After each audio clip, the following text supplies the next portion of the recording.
Magandang araw mga friendship! At ang ipapakita ko nga sa inyo ngayon ay aking pre-birthday celebration. At dahil nga may time ako ngayon ay hindi ko na sinayang ang pagkakataon na makapunta ako sa aking best friend. At dahil nga nagawa ko na yung ilan sa mga importanteng dapat kong gawin ngayon, ay naisipan ko na nga dalawin ang aking friend. At isa nga siya sa napili kong makasamang i-celebrate ang aking birthday. At first time ko nga din itong gawin.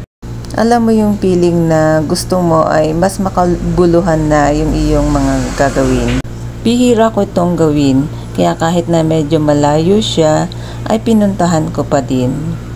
At sa panahong itong tag-init na super init talaga, ay bihira akong lumabas unless importante sa akin. At dahil matagal na nga rin siya nagsabi sa akin na dalawin ko siya at nangako naman din ako sa kanya na pupuntahan ko siya. At dahil birthday ko nga ay bumili na ako ng mga food na kakainin namin dalawa. Konti lang naman at simple lang naman ito, pero mahalaga ito sa akin. At ayan nga ang aking best friend simula pa nung elementary. Happy birthday, best friend! Ang aking simula elementary, ngayon lang uli kami. O diba? 50s na kami. Wow.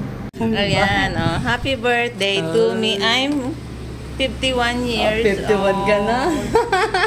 Ang aking friendship. Ay, kamusta po?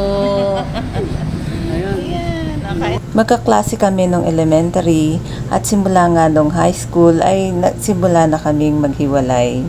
Hanggang sa meron na kami ng kanya-kanyang landas, nag-aral, nagtapos, nag-asawa, nagkaanak, nagtrabaho. At after nga nun ay bihira na kami magkita. Siguro natatandaan ko ay siguro 3 beses lang kami nagkita at saglit lang yon. And finally, after 40 years or almost 40 years, ay heto, nag-celebrate kami.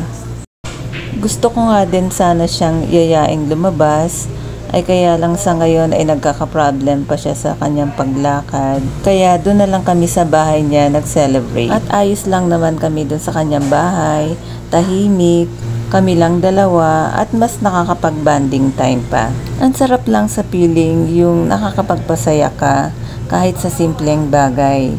Yung napili mong paglaanan ng oras ay yung nangangailangan talaga. Kaya dapat talaga ay sundin mo yung puso at isipan mo at yung timing, yung nasa tamang panahon. Simple man ito sa paningin ng iba, ay isa ito sa highlight ng aking 51st birthday celebration. Happy birthday, best friend! Ang aking simula elementary, ngayon lang uli kami.